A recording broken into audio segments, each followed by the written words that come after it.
Welcome to the Now to Next podcast, where every week we provide wisdom on how to press play after a traumatic pause.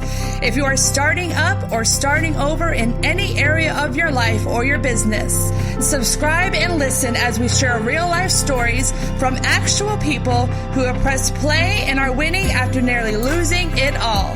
And now, your host, Octoria Robinson. Good day, friends. Are you ready to press play? We have the exceptional privilege of having a great friend of mine here in the studio. Her name's Ericka White. I am so pumped that you are here with us today. How are you? I am doing wonderful, Awesome, guys. You know, I say it all the time, but we're in for a treat. I'm telling you, this woman is phenomenal. I'm going to let her introduce herself, though I'm not going to steal her thunder.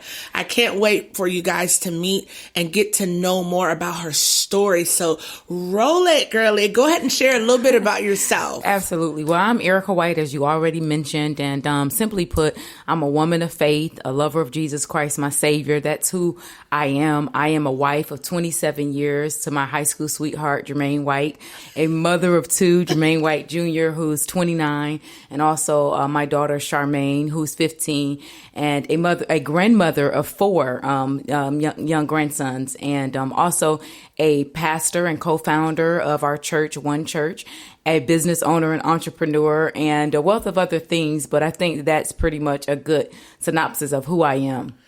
Whoa, 27 years. That is something beautiful. Oh my goodness. Absolutely. Wow. So I'm sure listeners are like, I want to be like her when I grow up.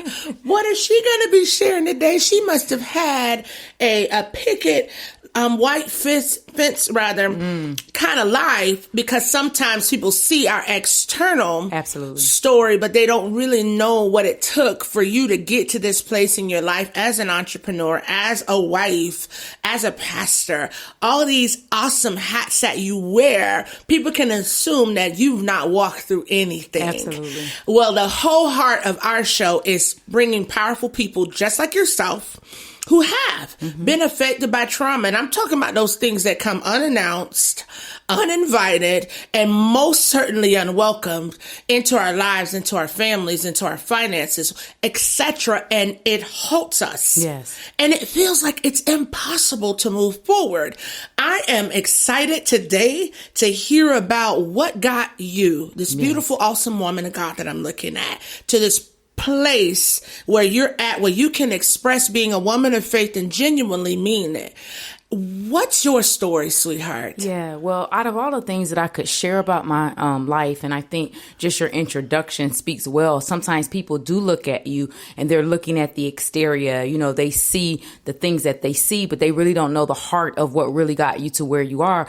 And so as I thought about the things that I could share out of my journey, the one thing I wanted to talk about, and if I was to put a theme on it, it would be hope after loss. Because oftentimes to get where we are as an entrepreneur, as a pastor, as a wife of 27 years and a mother, so forth and so on, you've experienced severe loss in your life somewhere along the way.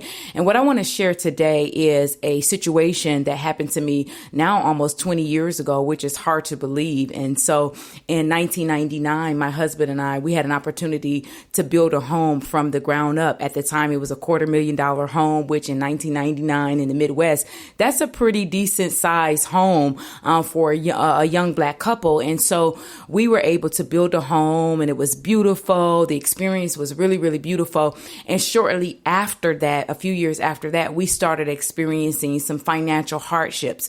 And during that financial hardship, of course, we were praying because we're Christians. We love God. We go to church every single week. We're tithers. We're serving in different ministries. So, you know, we're going to come out of this. This is not going to happen to us. You know, we're Christians, you know, by all means, but shortly after, going through the prayers and, asking God to bring us out, it just seemed like things began to pile up. And the situation really just began to get worse. It wasn't getting better. It was getting worse. And so I would say probably after 4 years after that, we found ourselves in foreclosure.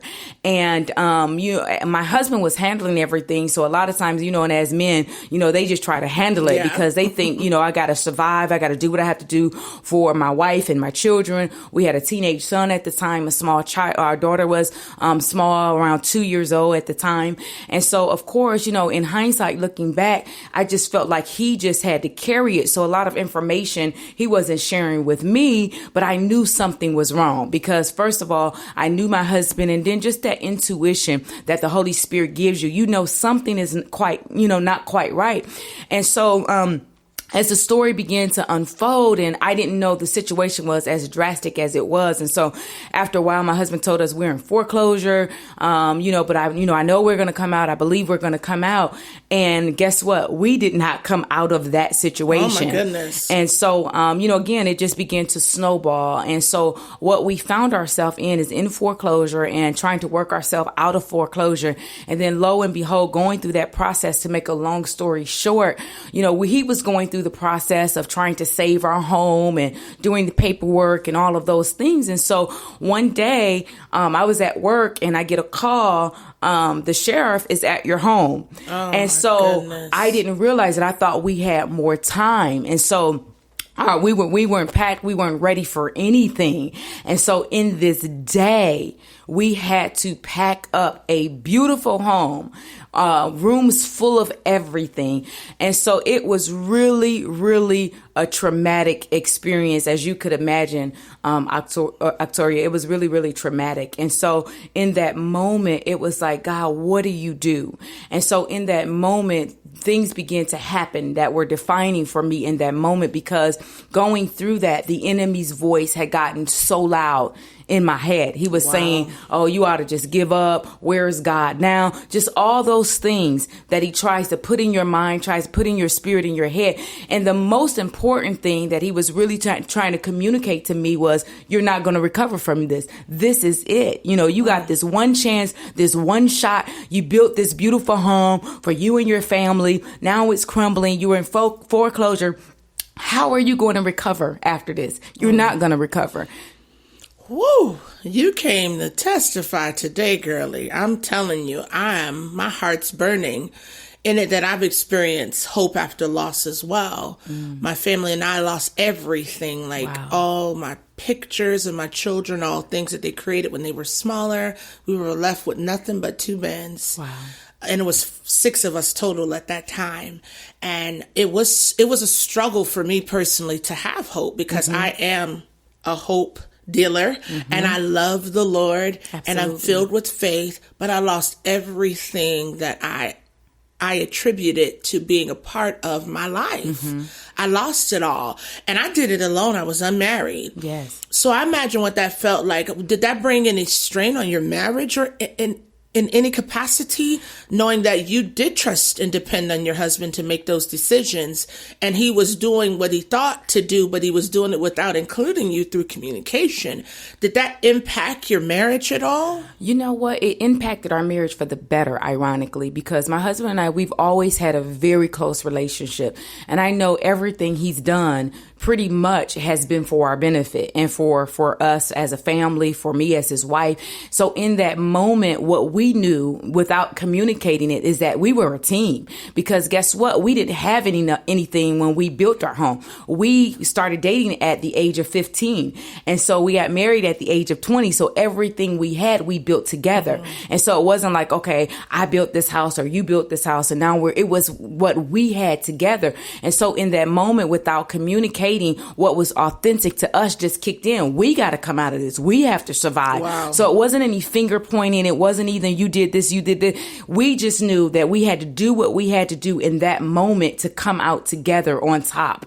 Yeah. Now, do you believe if you guys didn't have that history, that you guys basically building a life as long as you can remember together, do you believe it would have been the same response from you guys had you not had it? Because I'm thinking about a listener that, we've had a lot of interviews on here as far as divorces. Sure. Where things that they never imagined would come in and just disrupt what they thought was permanent about their life, which was their marriage to their spouse. Sure. And finances has been one of them. Do you believe that it would have been as natural and as organic had you not had that history with your husband from 15? I think the history was very important, but honestly, and not to over spiritualize it, it was our faith. It was, Jesus, the glue, the nucleus to our relationship, the nucleus to who we were as individuals, because finances stress your relationship. And there was some stress after, and there was some strain after that moment. But in that moment, and as we were going through it, it's like we have to survive. There were questions, there were doubts, it was all those natural things that happened, but it was because our faith was solid in him. And so I would imagine, yes, if you don't have the history, I would imagine, because then there's a trust factor. Yeah. Can I really trust this person? Did this person really have my best interest at heart? And I knew without a shadow of a doubt, whether there were mistakes and all of that through it, that at the end of the day, my husband had my best interest at heart. Wow. And so, yeah, that definitely helped. The history helped. So you nailed a word that I was fumbling around. You said that trust piece. So I'm thinking about a spouse out there that's right where you guys were. Mm-hmm. Right? I mean, they're just coming to terms with the fact that financially things are not the way they thought they were. And it's about to completely dismantle what normal was like for them in the most impactful way. What would you say to that spouse right now who, again, maybe Jesus is not the nucleus for them? Absolutely. It isn't. And they're like, I'm going to just fend for myself, protect myself from any more loss than we're already experiencing. What would you say to them right now with all the plethora of emotions that they got going on? Yeah, I think the one thing that I could say outside of a relationship with Christ, a natural thing that I could say to them is understanding that you're not the only one that have ever gone through this, that you're in it, and that there is hope on the other side of it. You won't always be in this. This is a temporary situation.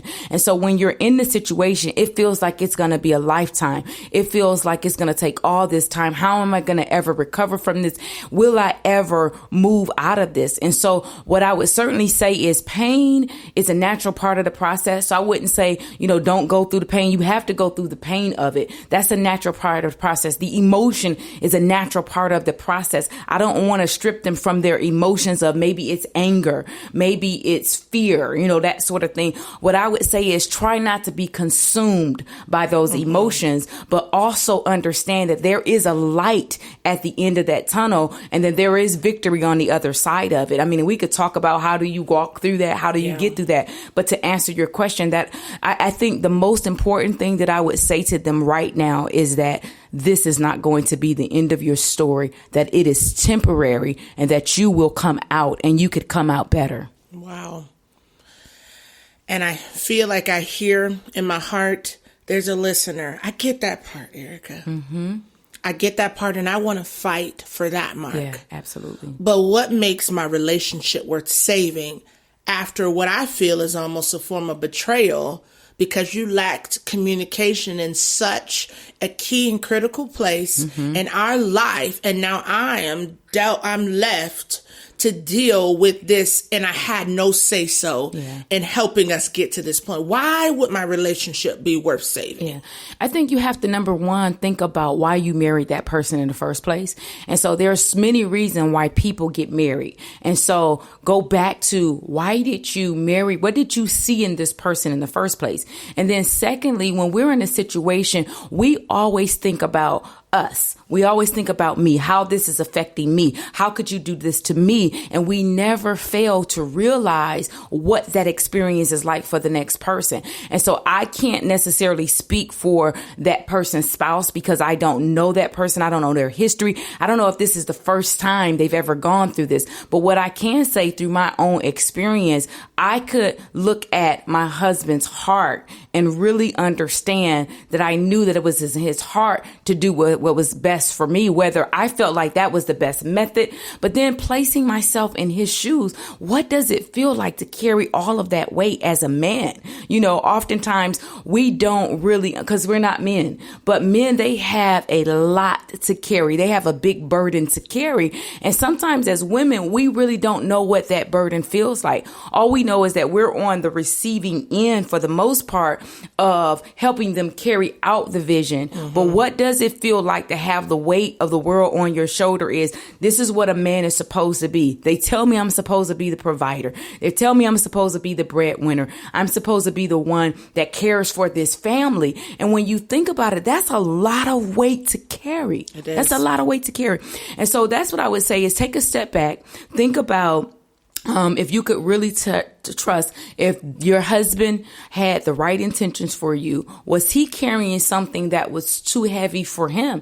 Did he have an outlet to share? Was he comfortable sharing with you? Did he think that your response was going to now create a situation that was unhealthy for the moment? I don't know. I don't have all the answers, but what I can say is just begin to think about those things. Now, if there is some other things where he deemed himself untrustworthy, then that's a whole that's another, communication. We might have an issue there. Maybe, he's not worthy for you to continue this journey if there's been some other issues and there have been some other infractions in your life. And so that's when I would say it's time to seek out a counselor, to begin to talk to them and really be able to share your story, because it's hard to be able to give counsel to someone that you really don't know. You don't really have a lot of years of experience, of knowledge, how to counsel them. So I would say right then, if there's some other issues, if there's some other trust issues, there's some other infractors, then you need to sit down and you need to discuss that with someone so that they can speak objectively into your life. Wow. That's impactful. You have no idea who you just touched right now. Because again, you can look back over our 19 episodes or more that we have aired at this time, and a good number of them, we are speaking about divorce and how that became an option. And we're not judging or questioning that decision. Absolutely. But if we can share hope for someone that may be at the position of surrendering it because it feels like it's an impossible thing for them to overcome when they get betrayed, or what they feel as a betrayal, you have brought a lot of hope to them in that place. Now, getting back to your story, I'm just going back in my own life. It was super duper hard to look at those two bends and still look to the hills from which cometh my help. Absolutely. Because I felt very far from help at that point because I had lost it all. And I had experienced loss before, but never to that degree. How did you, on that day, that 24 hours you had to pack up your big home, your dream home, how did you not have a massive breakdown and become unproductive on that day? How were you able to actually pack up? Yeah. That's a really good question, because in hindsight, when I look at it, you just really know that truly it was the strength of the Lord. But in that moment when the enemy's voice got so loud in my head and said, you're not going to recover from that. In that moment, it was a defining moment for me, because what I said internally and probably externally, but I really don't know if I said it externally, I made a declaration, certainly to myself, that I will not stop giving God the praise in this moment. And so for me, that begins to shift. It moved me from that victim place to survival and to, just doing what I needed to do, to doing what we needed to do to come out of that. So for me, it was making a decision in that moment. Number one, that I don't think that I said to myself in that moment that you're going to come out better. I just knew in that moment that my faith was being tested. And that was my story. My faith was being tested. Everything that I knew about God up until that point was on the line, and everything that I learned in church, that he's faithful, that he's a keeper, that he's a deliverer. It's like everything that you heard flash past you and begins to question in those few moments. And in that moment, I said, it does not matter. It doesn't matter if I lose everything, it doesn't matter what tomorrow looks like. I know one thing, is that I'm not giving up on God, and I am not going to let the enemy steal my praise. And again, that was a shift. I mean, literally something shifted in me as to, okay, now that you've made this decision, let's get on with it. Now you got things in the natural that you have to do, because this moment can't just be spiritual. Yeah. You have some natural things that you got to, start doing. You got to start packing up. You got to start finding out where you're going to move, because this was unexpected, where you're going to move. So all the while, my husband's doing things on his end that he could do. I'm doing things on my end that I can do. So it was spiritual and natural working at the same time. But that moment when I made that decision that I wasn't going to become a victim, and I didn't say it in those terms, but I just knew from inwardly, this is not a victim moment. This is a get up, trust everything that you've been saying about God at this time, and begin to act upon that, And so that was a defining moment for me. Wow. So that moment, I can feel that it was defining, even in the expression of how you're sharing it. How did you live after that moment? Now we're talking about everybody's got to find out. Mm-hmm. It's one thing for you guys to go through it, and the legal people that were part of the process, but now your family, your friends, and I imagine you guys had to have some level of influence to have established that level of success. Now everybody knows what you had, you lost. How did you live outside of that moment? Yeah, it was amazing. It was very embarrassing, in the moment, especially with the movers. And so I remember when the movers came to move us, and we're just getting everything together. And funny enough, I had to take a drive with the movers because we all couldn't fit and go to the storage thing, and while they were doing everything else. But the mover said to me, because I was still talking faith, and he says to me, "Aren't you embarrassed?" And in that moment I said, "Yeah, I am." And I says, "But I trust God." And it, even in that moment, God was able to shine through that moment, because he looked at me and he was speechless. He didn't ask me any more questions, in that moment. But as far as our friends and our family, let me tell you how good God is. Until this day, we never really had a complete conversation with them about what happened. Really, they knew that we moved. They knew that we shifted, and God moved us to a place that was just so incredible. The same neighborhood. He opened the door for us in just a beautiful way. And so our family, they never questioned us like, what happened? Why did it? They just knew we had to move, and that was for that moment. That's how we survived that moment, because I don't feel like giving you all the details right now. I'm still trying to figure everything out. I'm still trying to understand everything. I'm still trying to reconcile it with my faith. And thankfully, our friends and our family who were surrounded by us gave us that space to just be who we needed to be in that moment. And I know that that's not everybody's story, but God was just gracious to us. And so that's what it was. Wow. So how soon were you guys able to relocate?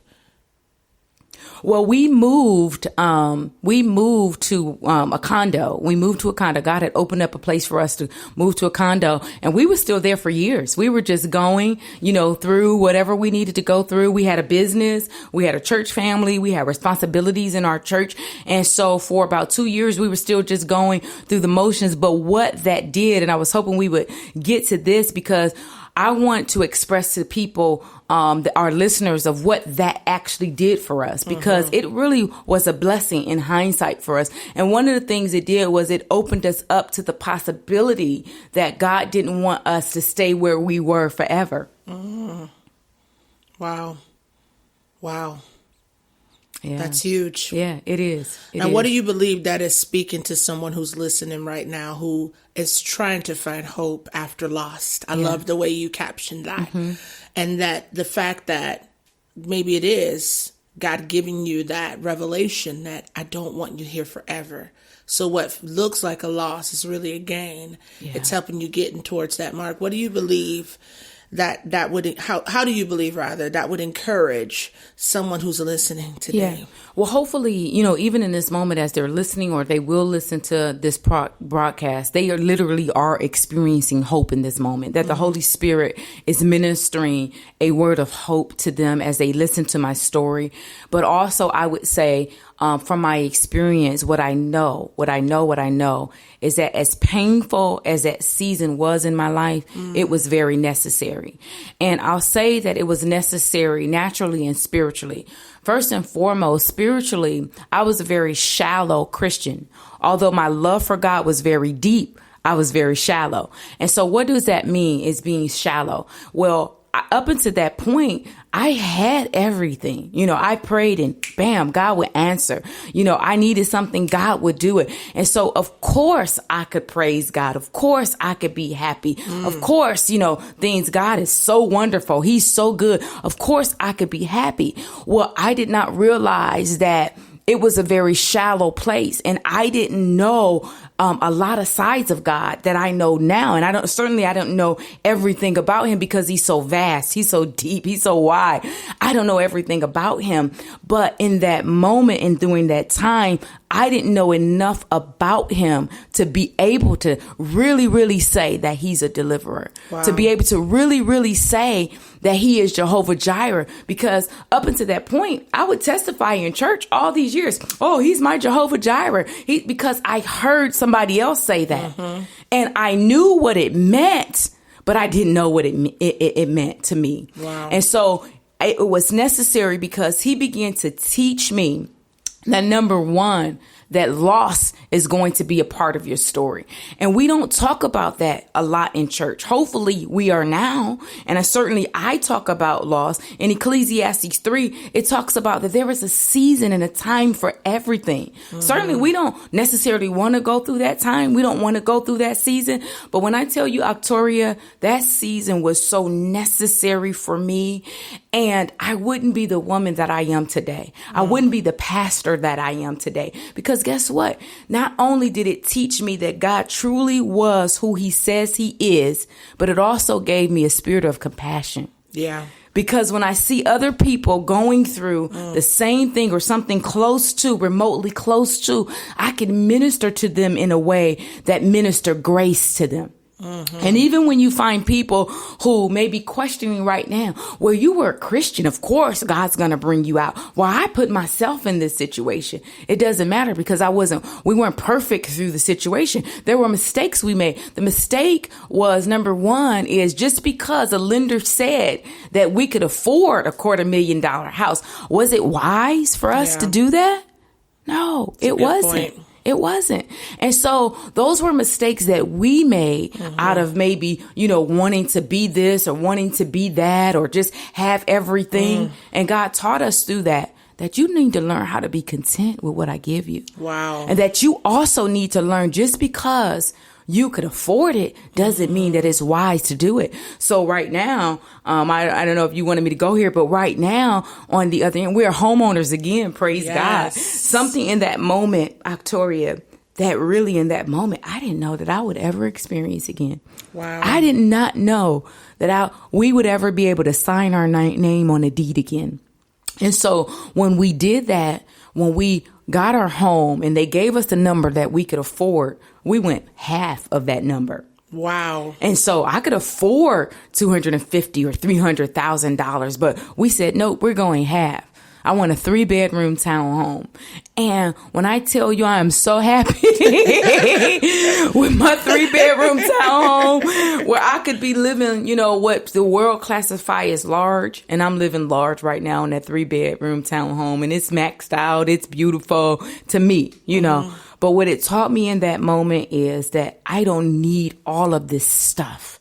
And all of these things to be content and to be happy with God. I am happy because he has given me a place, number one, to just lay down, a comfortable place to lay my head. And he's provided for me. Yes. He's done his job. And not only has he done his job, he's done exceedingly abundantly above. So I've learned to be content. I've learned to also understand that if this is ever threatened, I've lost before. That's not a threat to me. Yes. It may not be comfortable because who wants to lose? I mean, honestly, nobody wants to lose. So the threat is real. You feel it. But at the end of the day, I've lost. Wow.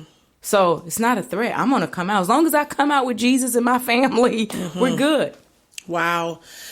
It is impactful what you shared. Wow. Finding hope after loss. I really, really, really want that to just sink in to the hearts of someone who's listening today. For her, it was a home. Maybe you've lost something else. Like I shared, I lost all my tangible things, those things that meant a whole lot for me. And much like Ericka, my faith was tested, and I did not have the encouraging moment that she had. I cried. I got depressed. I got upset with God.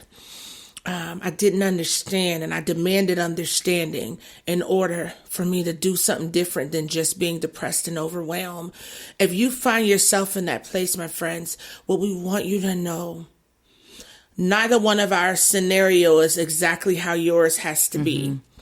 But what is on the other side of it is the same, which is hope. There is hope. Again, for goodness gracious, I think it was a strong almost a year I wore a uniform.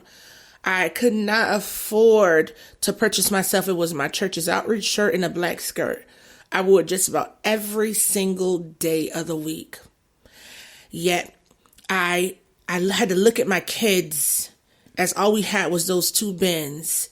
It was a very hopeless point in my life. And I was a believer. Yeah. Absolute believer. Loved the Lord, worshiped God. I was a giver. I was a server. In fact, you guys have heard me share this before. If you're a repeat listener, I was actually serving in the outreach ministry when I personally needed an outreach. I was sharing. I was encouraging. I was praying with people, and I needed absolutely everything that I was expressing to people. But what separated me from getting what I needed and what I actually received is I didn't ask for it. I just expected it to come because I was broken and I was broke, and those things weren't like all what I wanted wasn't there. I didn't ask for it. My question is for you that's listening right now. Have you asked for it, or are you just upset about what you lost? Have you asked for there to be some level of restoration, some level of redemption to occur in that place? Have you asked for it, or are you just upset about it? Again, my response was I was upset. Absolutely mad with anybody who was eligible to be mad at. And some people weren't eligible and they still got me mad. We hope that as a result of Ericka's story today, that you would step out like she had that moment. She had that moment. And she says, I'm not going to let anything stem my praise. Why? What's attached to our praise is the things that we're believing for, what we're expecting, the things that we believe are promised to us. That was what was attached to her praise. And most importantly, who she knew that she served, which was God. And I want to encourage you again through her story, ask for what you need and start thanking God for it now, because it's on its way. Go for it. One other thing as you were talking that I really wanted to share, and I think it's two things. When we talked about what did I really learn from it, one of the things that I learned is literally how solid my faith, how committed my faith was in God. Because I think up until that point, I really didn't know that I was that committed to God. And it also, helped to solidify that I wasn't in a relationship for what he could give me, although that's a benefit and that's a plus. But I was in a relationship with him because I truly loved him. And that was really important that he taught me that. Secondly, the second thing that I would share with your listeners is to really seek to understand what he is teaching you through this moment. Don't go through this pain. Don't go through what we would call quote unquote hell and not get the lesson that God wants to show you and reveal to you through this, because there are many lessons and we don't have the time for me to share all the lessons that I learned in there. But Romans 8:28 says all things work together for good. It might not feel good. It might not taste good, but I'm telling you, if you in this moment decide that I'm not going to remain bitter, but I am going to become better, God will begin to reveal so many things about your character, about your flaws that you needed to learn. That's why I said it was necessary. That's why I love Fantasia. She says it was necessary. And when I tell you, it was so necessary for me. And so when I look back over it, although I'm like, God, I never want to go through that again. But God, thank you for taking me through that. because I would have remained shallow. And so I just really wanted to share that. Come on. Oh, goodness, guys. Hope after loss. I just got to share that again, because I know there are so many people out there that are experiencing loss right now or on the verge of experiencing loss. One thing I'll add before we allow Ericka to share ways that you can follow and connect with her is this, guys. Don't deny what you're feeling. I used to try to face everything, and I know this sounds opposite, but I also lived in an enormous amount of denial. Yes. There's a scripture that I love, and I'm still like plowing away at. Yes. When he says, I believe, but help my unbelief. Yes. There are times you have to surrender your unbelief to the Father. Remember, I shared with you, I was depressed, I was angry, I was mad, I was bitter, I was all that, and a few other words that I won't share on this podcast. I just won't do it. I was that. But you know what I was not in? I was not in denial. Yeah. I was true with myself. I believe, just like that man said, who was his child was affected by his unbelief. He said, I believe. But God, I need you to help my unbelief. Yeah.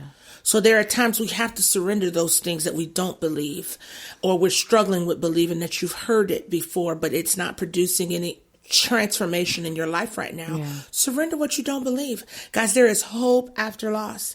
Her and I are both sitting here as witnesses, and we hope that you experience it. And we've went a little longer today because I feel so passionate about how impactful loss can be and how traumatic loss can be. And sometimes we never recover, but it doesn't have to be our scenario. We can recover. With that said, Ericka, how can our listeners connect and follow you after sharing this? Whoa, just a message, story, all that in one. How can they connect with you? Absolutely. Well, of course, on social media, I am on Facebook. You can connect with me at Ericka White Worldwide. My name is spelled ERICKA White Worldwide. We are also, our church is OneChurch. We're located, our services are housed in the Hillsborough Community College, the Branding campus, and that's 10414 East Columbus Drive there in Tampa, on the border of Tampa and Brandon. Our services are at 10 o'clock a.m. till about 11:30. If the Spirit moves, 11:45. But we're there, and we would certainly welcome you, and I certainly welcome you to connect with me on Facebook. Awesome again. And I know I'm saying thank you for so many people that will tune into this episode. Thank you for being our guest today. And to our listeners, guys, remember, your story doesn't have to end with this trauma that we're speaking about. We believe that the end of your journey is going to look like triumph. Until we meet again, my friends, you have an amazing rest of your week. Thank you for tuning into our podcast today.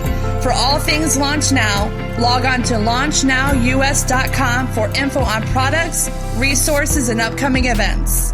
We are looking forward to connecting with you and enriching your life through our next episode. And remember, you have what it takes to press play. Have a super duper epic week.